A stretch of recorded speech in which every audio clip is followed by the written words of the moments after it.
In the small town of Kibawe, Bukidnon province, Philippines, a 9-year-old boy named Miguel Valdez held in his small hands a sheet of paper already yellowed by time.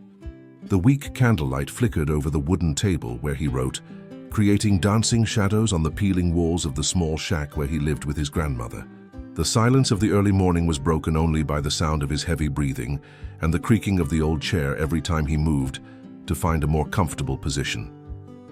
Miguel paused for a moment, looking toward the adjacent room where his grandmother Corazon slept restlessly.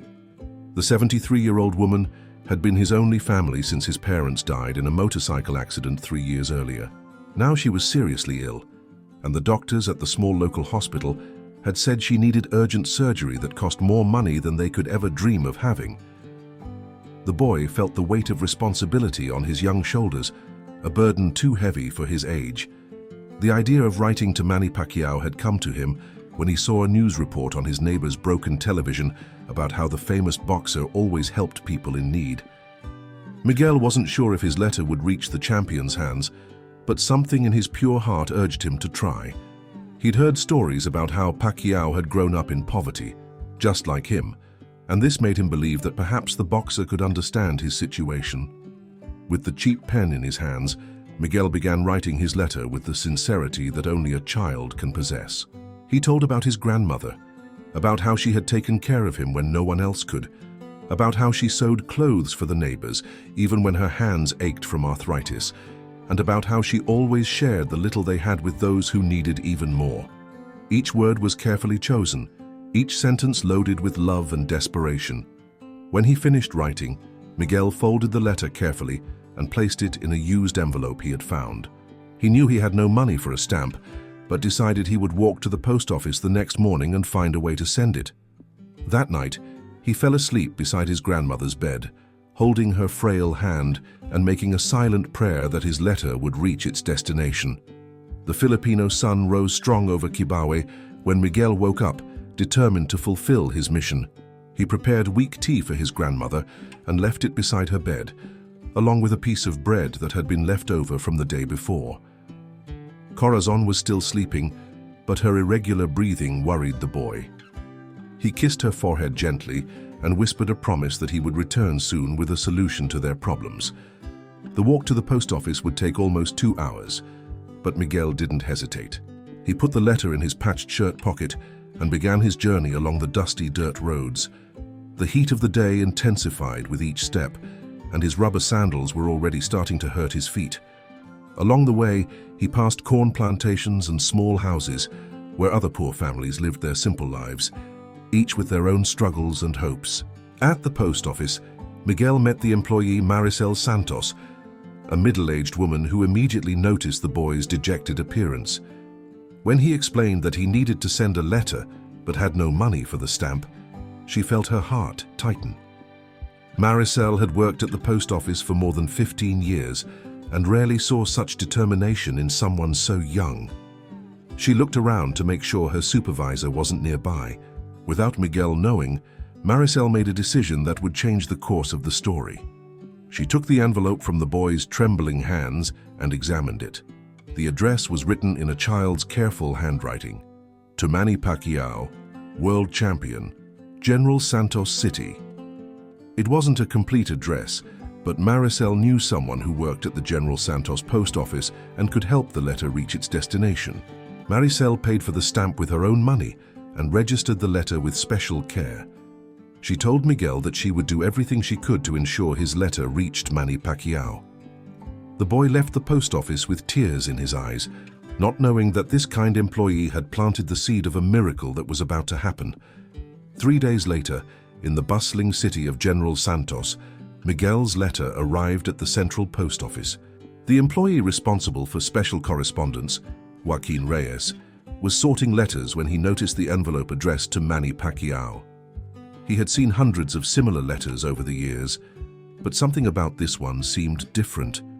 The childish handwriting and the care with which the envelope had been prepared intrigued him. Joaquin knew that Manny Pacquiao received many letters from fans and people asking for help, but most never actually reached him. However, this letter awakened something in his conscience. he decided he wouldn't put it in the common pile of correspondence, but would try to deliver it personally. Joaquin had a cousin who worked as security at the gym where Pacquiao trained, and he saw this as an opportunity. At the L&M gym, the atmosphere was buzzing with preparation for Pacquiao's next fight. The champion was focused on his training, but always maintained his characteristic humility and closeness to ordinary people. When Joaquin's cousin, Roberto Cruz, approached with the letter, explaining the special situation, Pacquiao stopped his training and took the envelope with genuine interest. Manny Pacquiao sat on a gym bench and opened the letter carefully. As he read Miguel's sincere words, his face was gradually overcome with an expression of deep emotion. He, who had grown up in extreme poverty, selling candies on the streets and going hungry, recognized in every line of the letter the pain and hope he himself had felt in childhood. The boy's words about his grandmother especially touched his heart, reminding him of his own mother, Dionisia Pacquiao. In that moment, surrounded by the noise of training and the shouts of other boxers, Manny Pacquiao made a decision that would define not only the fate of Miguel and his grandmother, but also reaffirm the values he had always carried with him. He called his personal assistant and said he needed to cancel all his commitments for the next day. There was an urgent trip he needed to make to Kibawe, a small town few people knew, but which now occupied all his attention. The next morning, Manny Pacquiao and his small team departed from General Santos toward Kibawe. The car journey would take several hours, passing through roads not always in good condition, but the champion was determined to reach Miguel and his grandmother. During the trip, he reread the letter several times, each reading reinforcing his determination to help that family that had touched his heart so deeply.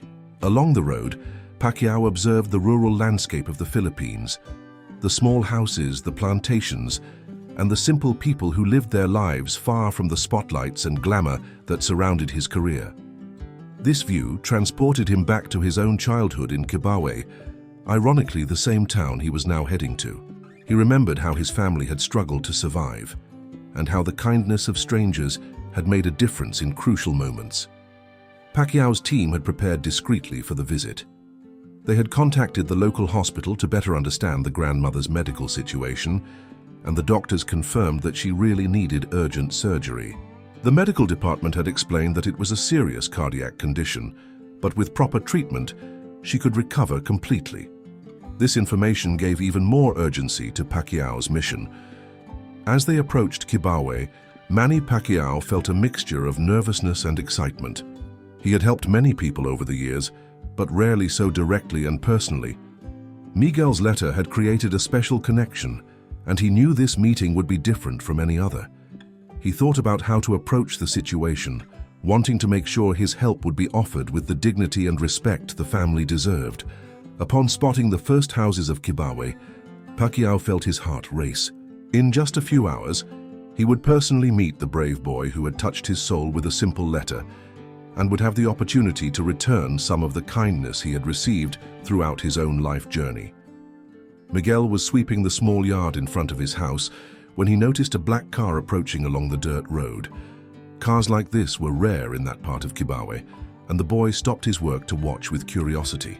When the vehicle stopped in front of his house, he became even more intrigued. From inside the car, several people got out, and one of them was a man of medium height, with a gentle smile on his face. Miguel didn't immediately recognize who this person was. He had seen Manny Pacquiao only on television, and reality was different from the pixelated images on his neighbor's old TV. When the man approached and asked about the boy who had written a letter to Manny Pacquiao, Miguel felt his legs tremble. It was impossible that the famous boxer was there, in front of his humble house, but something in his heart already knew the truth. When Manny Pacquiao introduced himself, Miguel went into total shock. His hands began to shake, and he could barely believe what his eyes were seeing. The man he had seen on television, the world boxing champion, was there at his house because of his letter. Miguel tried to speak, but words wouldn't come out. He could only look at Pacquiao with his eyes full of tears of surprise and emotion. Pacquiao knelt down to the boy's height and spoke to him gently and lovingly. He explained that he had received his letter and had been deeply touched by his story. The champion said he had come not only to meet him, but also to help his grandmother in the best way possible. The simplicity and sincerity in Pacquiao's words made Miguel feel more comfortable, even though he was still in shock. When Pacquiao asked to meet Miguel's grandmother, the boy led him inside the small house. Corazon was lying in her bed, weak but conscious. When she saw the famous boxer enter her house, she thought she was dreaming. Pacquiao introduced himself respectfully, and the expression of surprise and gratitude on the elderly woman's face was something that would remain engraved forever in the champion's memory. Manny Pacquiao talked at length with Corazon, listening to her story and better understanding the family's situation. The lady, even in her weakened condition, maintained her dignity and spoke with pride about her grandson, Miguel. She told how the boy took care of her, how he had matured prematurely after losing his parents, and how he always kept hope even in the most difficult situations. The champion was impressed by the family's strength and little Miguel's maturity. He saw in both of them a reflection of his own family and his own struggles. In that moment, Pacquiao saw not just an opportunity to help financially, but also a chance to honor the values that had always guided him: humility, family, and solidarity with the less fortunate. Pacquiao explained that he had spoken with the doctors at the local hospital and that all the costs of Corazon's surgery would be covered by him. More than that, he would ensure she had access to the best medical treatment available, including post-operative care and medications. Miguel's reaction was one of pure gratitude, but also of some disbelief. How was it possible that so much goodness was happening in their lives? Beyond the medical care, Pacquiao also arranged immediate improvements to the family's house. He organized small repairs, ensured they had adequate supplies of food and medicine, and established a small fund so Miguel could continue his studies without worrying about basic needs. All of this was done with the discretion and respect that characterized the champion's philanthropic actions. What impressed Miguel most was not just Pacquiao's financial generosity, but the way he treated them, with respect, dignity, and genuine interest in their lives. The champion spent hours talking with them, sharing stories from his own childhood, and creating a human connection that transcended the difference in social status between them. 2 days after Manny Pacquiao's visit, Corazon was admitted to the best hospital in the region to undergo her cardiac surgery. Miguel accompanied the entire process, and for the first time in a long time, he felt genuine hope about his grandmother's future. The doctors, knowing the treatment was being funded by Pacquiao, ensured she received the best care available. During the long hours of waiting in the surgery room, Miguel reflected on how his life had changed dramatically in just a few days. He thought about the letter he had written by candlelight, the sincere words he had put on paper, and how this simple action had triggered a series of events that seemed impossible to happen. Pacquiao's kindness had restored his faith in humanity and in a better future. The surgery was a complete success. Corazon woke up a few hours later, still weak, but with stable vital signs and a much more positive outlook for her recovery. When she saw Miguel beside her bed, she held his hand with more strength than she had been able to muster in weeks. In that moment, both knew they had gotten through the worst and that better days were ahead. During Corazon's recovery period in the hospital, Miguel received regular visits from people on Pacquiao's team, who checked if everything was going well and if they needed anything. These visits weren't just protocol, but demonstrated the champion's genuine interest in following the family's progress. Miguel felt valued and cared for in a way he had never experienced before. When Corazon finally received medical discharge, she was visibly stronger and with renewed energy. The doctors explained that with proper care and regular medications, she could live many more years with quality of life.